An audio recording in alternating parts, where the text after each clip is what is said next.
6:37 iniciamos el programa como siempre con un gran tema que tiene que ver con la economía y esa economía que nos influye permanentemente. Aarón Olmos es docente, economista, especialista en finanzas de empresas. Aarón, un gusto tenerte por acá. Buenos días, bienvenido. Buenos días, Eduardo. Gracias por la invitación. Bueno, hablemos un poco del comportamiento de la inflación. El Banco Central de Venezuela asegura que la inflación registrada en el pasado mes de abril fue la más baja desde 2012. Bueno, estamos hablando de 11 años, por no decir 12, porque este año apenas está pisando el segundo trimestre. Según el Banco Central de Venezuela, la inflación hasta abril de 2024 se ubicó en 6,3% y la variación intermensual en 2%. ¿Cómo entender estas cifras en medio de lo que los venezolanos hemos pasado, Aarón? Porque durante mucho tiempo vivimos la llamada hiperinflación. Se siente, y lo voy a poner entre comillas, el alivio de lo que debería suponer esto que yo estoy leyendo. Fíjate, Eduardo, tú lo dices bien, ¿no? Venezuela sale de la hiperinflación en el último trimestre de 2021, ¿no? Tuvimos como 7 años de caída del Producto Interno Bruto. Hemos pasado por 3 reconversiones monetarias que restaron 14 ceros a la moneda. Y desde el 2021 en adelante hemos visto una política de intervención cambiaria muy agresiva por parte del Ejecutivo, manos del Banco Central de Venezuela, muy costosa también, ¿no? El año pasado fueron 4.709 millones de dólares para tratar de contener el tipo de cambio y le hace tratar de contener, porque no es que de alguna manera estás haciendo que el bolívar se aprecie, ¿no? Con respecto al dólar. Lo cierto es que hasta cierto momento lo estamos viviendo, estamos sintiendo, como tú preguntabas, este efecto desde el punto de vista de la estabilidad del tipo de cambio. 36 bolívares un tipo de cambio oficial y 39, casi 40 un tipo de cambio no oficial, ¿no? La brecha que existe entre ellos, un 7%, 8%, y lo cierto es que hasta ahora esta estrategia, otra vez que decirlo, costosa, está surtiendo su efecto desde el punto de vista de la estabilidad del tipo de cambio. Fíjate, estás tocando un tema interesantísimo. No se libera el tipo de cambio. Todos recordamos, Aarón, y yo no soy especialista en economía, que durante época de cambio libre, mucha gente pedía préstamos en los bancos para especular, para ganar dinero. Pedías un préstamo para determinado fin y resulta que comprabas divisas y después era súper ventajoso dentro de ese esquema especulativo ganar dinero. Esa es una de las grandes razones, no sé si la principal, para que el Ejecutivo tomara la decisión de terminar con esa liberación del tipo de cambio. Esto es como un cuero seco, es un círculo vicioso pensar en la liberación del tipo de cambio. ¿Cuáles serían las ganancias y los costos de tomar una decisión como esa hipotéticamente? Bueno, fíjate, Eduardo, como tú bien lo comentas, el encaje legal sigue muy elevado, ¿no? Está por el orden del 73%. No deja solamente 27% de la liquidez en el sistema financiero para ejercer su función principal, ¿no? Que es ser un ente intermediador. Tú lo comentas bien, hay que recordarlo, muchas personas pedían préstamos para comprar divisas y entrar en este juego especulativo de compra y venta, ¿no? Lo cierto es que el mercado nacional, por estadísticas de Sudeban, está demostrando que las cuentas de reserva, custodia de divisas, los montos son cada vez menores. Hay una mayor participación de la moneda nacional desde el punto de vista de la economía. El encaje legal sigue estando elevado, como te decía, sin embargo, la política de intervenciones ha logrado mantener a raya esta situación. So pena el hecho de que pues, la liquidez nominalmente sigue creciendo, pero en términos relativos ha ralentizado su velocidad. Eso es importante también verlo.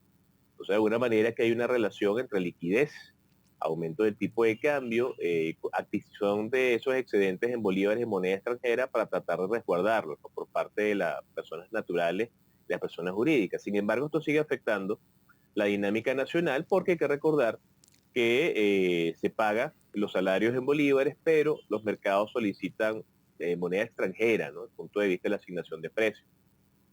Exactamente. Amigos, estamos conversando con Aarón Olmos, docente, economista, especialista en finanzas de empresas. Estamos en año de elecciones presidenciales.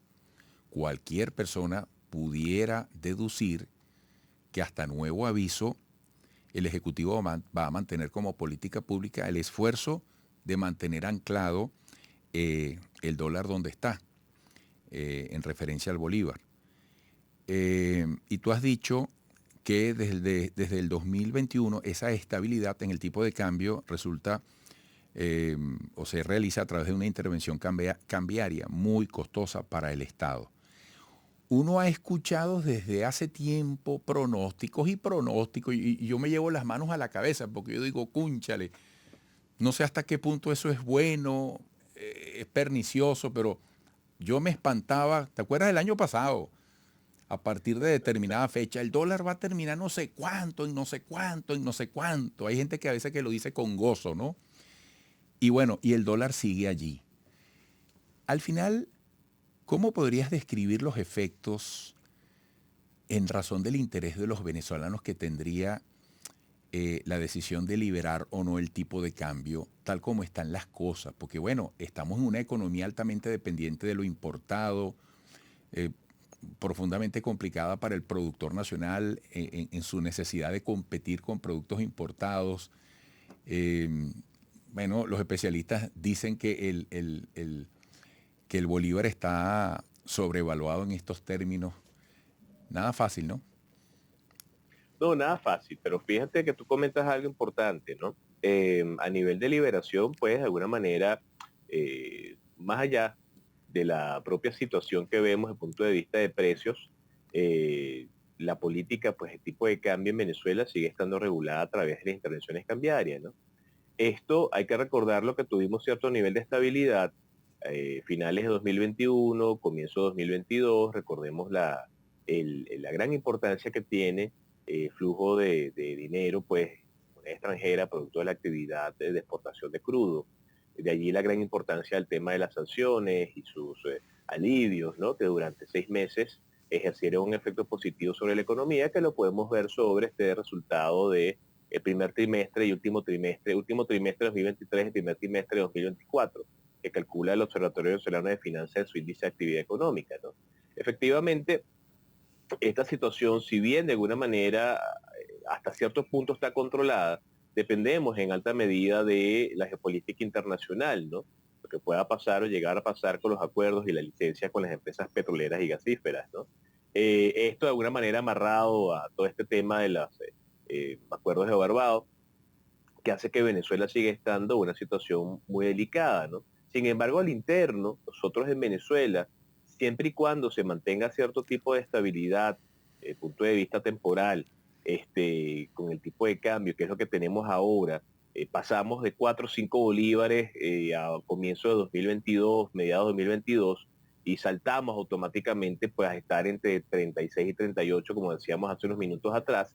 Eso de alguna manera nos hace ver que si efectivamente se está haciendo una política de intervenciones, como decíamos hace un momento, es bastante costosa, hablar de 4.709 millones durante todo un año o 1.233 millones, 1.293 millones en lo que va de los primeros 4 meses del año, que es bastante dinero, no necesariamente solventa el problema, sino lo que hace, como decíamos 2 minutos, es que el aumento de precios vaya a menor velocidad. Esto efectivamente tendría que ir acompañado a otro tipo de políticas, ¿no? Para que tenga más sentido, porque no solamente es intervenir en el mercado cambiario desde el punto de vista de las divisas, está también tratar de darle valor intrínseco a la moneda, cosa que se tendría que complementar desde el punto de vista productivo, en términos de la mayor oferta agregada interna y la menor dependencia del resto del mundo. Efectivamente, Venezuela está muy sensible desde el punto de vista internacional, como lo decíamos hace un rato. Sin embargo, el escenario para todos nosotros depende en gran medida de esa estabilidad, por un lado el tipo de cambio, las intervenciones cambiarias, por otro lado los flujos de efectivo en moneda extranjera, el aumento no de la liquidez y el tema de la asignación de precios de una moneda extranjera que sigue siendo un elemento de mayor distorsión para el mercado interno porque otra vez sigue estando la brecha, sigue estando el diferencial y a nivel de la especulación todavía se siguen ¿cómo se llama? Fijando precios más allá de lo que puede ser inclusive hasta un promedio entre el límite inferior y superior de ese tipo de cambio. Aarón, amigos, estamos escuchando a Aarón Olmos, docente, economista, especialista en finanzas de empresas. Qué buen analista eres, se te entiende muchísimo, se ve que eres docente. Qué bueno que lo resaltas como tu primera condición profesional de servidor. Fíjate, te voy a poner un ejercicio que puede ser muy, muy inesperado. No sé qué tan exigente, pero fíjate, entendemos que vivimos un mundo convulso, con escenarios de guerra, con crisis importantes, y en razón de la ola migratoria que ha tenido Venezuela en los últimos años, si un venezolano desde más allá de nuestras fronteras te dijera, Aarón, ¿cómo está la cosa en Venezuela? Mira, donde yo estoy está difícil. Yo no termino de sentirme adaptado. ¿Tú crees que vale la pena que yo me regrese? Yo sé que esto es muy subjetivo, Aarón, muy relativo en las condiciones de cada quien, pero ¿qué le dirías tú a ese venezolano o a ese extranjero que se fue del país? Mira, tú lo acabas de decir bien, ¿no? Una decisión muy personal, ¿no? Cada quien evaluó su situación de entorno al momento de irse y su situación de llegada, ¿no? Los países de acogida. Lo cierto es que recientemente el Fondo Monetario hablaba de que el principal objetivo a vencer a nivel global es la inflación. La inflación en los diferentes países es bastante elevado. Generalmente se piensa que el que está afuera está haciendo millones o miles de dólares y que le está yendo genial. Y resulta que, bueno, pues puedes tener un nivel de ingreso muy elevado, pero el costo de vida de los países es diferente, ¿no? Hay personas que a nivel de remesas pues tratan de enviar más de la mitad, un 60% de lo que generan para tratar de apoyar a sus familiares acá, ¿no? Y lo cierto es que la toma de decisión es muy personal. Lo cierto detrás de una decisión de regresarse o no a Venezuela está detrás de la posibilidad de si, dadas las condiciones del país, esta persona que ya puede estar estable o no en algún lugar, ve que las condiciones de servicio, salud, educación, vialidad, quizás algunos elementos por los cuales incluso tomó la decisión de emigrar, han cambiado, se han modificado. Si no se han modificado y toma la decisión de regresar, quizás tiene que ver más con elementos inmateriales su toma de decisión, ¿no? Porque desde el punto de vista del trabajo, pues cualquier venezolano, con nuestras características que nos definen internacionalmente, y en criollo, pues somos echados para adelante, ¿no? Y siempre vemos de qué manera generar ingresos. Sin embargo, la toma de decisión es vinculada a un tema emocional, efectivo, psicológico, ¿no? Punto Así de es, vista si es posible realizar un estilo de vida de bienestar en Venezuela otra vez, ¿no? así Entonces es. hay que evaluar muchas cosas. Por eso es que es algo muy personal. Decirle a alguien, mira, vente que la Sí, cosa está señor. buena, eso es algo como que muy subjetivo. Bueno, Aarón, muchísimas gracias. Qué interesante siempre poder escucharte. Espero que pronto reanudemos estas miradas al ámbito económico y social de Venezuela. Un gran abrazo. Como siempre, a la orden, un gran abrazo, Daro. Gracias por la invitación. Aarón Olmos, docente, economista, especialista en finanzas de empresas. Otra pausa.